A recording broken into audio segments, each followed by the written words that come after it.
নমস্কাৰ বন্ধু বান্ধৱীসকল অসম জব চাইট ইউটিউব চেনেলৰ অন্য এটি ভিডিঅ'লৈ আপোনালোকক পুনৰবাৰ স্বাগতম জনাইছোঁ বন্ধু বান্ধৱীসকল APSCৰ ফালৰ পৰা নতুন জব নটিফিকেশ্যন এটা আহিছে department of housing and urban affairs অসমৰ অধীনত urban technical officer junior grade 3 43টা পদ মুকলি হৈছে আজিৰ ভিডিঅ'টিত এই পদসমূহৰ বিষয়ে আলোচনা কৰিম ক'ত এপ্লাই কৰিব লাগিব কেনেকৈ এপ্লাই কৰিব লাগিব এলিজিবিলিটি ক্ৰাইটেৰিয়া কি লাগে গোটেইখিনি বিষয়বস্তু আলোচনা কৰাৰ চেষ্টা কৰিম সো পলম নকৰাকৈ ভিডিঅ'ৰ মেইন টপিকলৈ আগবাঢ়ো বন্ধু বান্ধৱীসকল ইয়াত চাব পাৰে APSCৰ ফালৰ পৰা ওলাইছে জব নটিফিকেশ্যনটো টোটেল 43টা পদ আছে ইয়াৰে ভিতৰত urban technical officer civil public হেল্থৰ বাবে মুঠ 10টা পদ মুকলি হৈছে আনৰিজাৰ্ভ কেটেগৰীৰ বাবে আছে 6টা পদ OBC MOBCৰ বাবে আছে 1টা পদ SCৰ বাবে আছে 1টা পদ STPৰ বাবে আছে 2টা পদ তাৰপিছত PwBDৰ বাবে আছে 1টা পদ ইয়াৰে ভিতৰত মহিলাসকলৰ বাবে আছে 3টা পদ তেনেকে আৰ্বান টেকনিকেল অফিচাৰ মেকানিকেলৰ বাবে 16টা পদ মুকলি হৈছে ইয়াৰে আনৰিজাৰ্ভ কেটেগৰীৰ বাবে আছে 8টা পদ OBC MOBCৰ বাবে আছে 4টা পদ SCৰ বাবে 1টা পদ STPৰ বাবে 2টা পদ STHৰ বাবে 1টা পদ তাৰপিছত PwBDৰ বাবে আছে 1টা পদ আৰু মহিলাসকলৰ বাবে আছে ৰিজাৰ্ভেশ্যনত 4টা পদ তেনেকে আৰ্বান টেকনিকেল অফিচাৰ ইলেক্ট্ৰিকেলৰ বাবে 11টা পদ মুকলি হৈছে আনৰিজাৰ্ভ কেটেগৰীৰ বাবে আছে 5টা পদ OBC MOBCৰ বাবে আছে 3টা পদ SCৰ বাবে আছে 1টা পদ STPৰ বাবে আছে 1টা পদ তেনেকে STHৰ বাবে 1টা পদ PwBDৰ বাবে আছে 1টা পদ তাৰপিছত ৰিজাৰ্ভ ফৰ ওমেনৰ বাবে আছে ইয়াৰ ভিতৰত 3টা পদ তেনেকে আৰ্বান টেকনিকেল অফিচাৰ ইনভাইৰনমেণ্টেলৰ বাবে 6টা পদ মুকলি হৈছে আনৰিজাৰ্ভ কেটেগৰীৰ বাবে আছে 3টা পদ OBC MOBCৰ বাবে আছে 2টা পদ তেনেকে STPৰ বাবে আছে 1টা পদ আৰু ইয়াৰ ভিতৰত মহিলাসকলৰ বাবে আছে 2টা পদ তাৰপিছত ইয়াৰ বাবে স্যালাৰি দিয়া আছে আপোনালোকৰ পে বেণ্ড 4 অনুসৰি স্যালাৰি হ'ব বুলি কোৱা হৈছে 30,000 to 1,10,000 ৰ ভিতৰত আপোনালোকৰ স্যালাৰি হ'ব গেট পে দিয়া আছে ইয়াৰ বাবে 12,700 কে তাৰপিছত এলিজিবিলিটি ক্ৰাইটেৰিয়া বিচাৰিছে প্ৰথমে সিটিজেনশিপ লাগিব প্ৰাৰ্থীজনৰ অৰ্থাৎ প্ৰাৰ্থীজন ভাৰতীয় নাগৰিক হ'ব লাগিব লগতে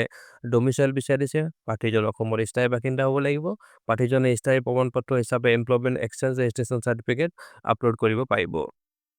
তাৰপিছত এডুকেশ্যনেল কোৱালিফিকেশ্যন বিচাৰিছে চিভিল পাব্লিক হেল্থ ইঞ্জিনিয়াৰৰ বাবে AICTCৰ অনুমোদিত বিশ্ববিদ্যালয় বা প্ৰতিষ্ঠানৰ পৰা BE বা BTech কৰা হ'ব লাগিব চিভিল ইঞ্জিনিয়াৰিঙত নতুবা AMIৰ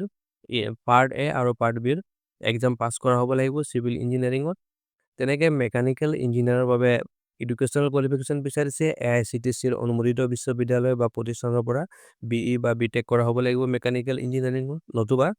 AMIৰ পাৰ্ট A আৰু পাৰ্ট B ৰ এক্সাম পাছ কৰা হ'ব লাগিব মেকানিকেল ইঞ্জিনিয়াৰিঙত তেনেকে ইলেক্ট্ৰিকেল ইঞ্জিনিয়াৰৰ বাবে এডুকেশ্যনেল কোৱালিফিকেশ্যন বিচাৰিছে AICTCৰ অনুমোদিত বিশ্ববিদ্যালয় বা প্ৰতিষ্ঠানৰ পৰা BE বা BTech কৰা হ'ব লাগিব ইলেক্ট্ৰিকেল ইঞ্জিনিয়াৰিঙত নতুবা AMIৰ পাৰ্ট A আৰু পাৰ্ট B এক্সাম পাছ কৰা হ'ব লাগিব ইলেক্ট্ৰিকেল ইঞ্জিনিয়াৰিঙত তেনেকে শেষত এনভাইৰনমেণ্টেল ইঞ্জিনিয়াৰৰ বাবে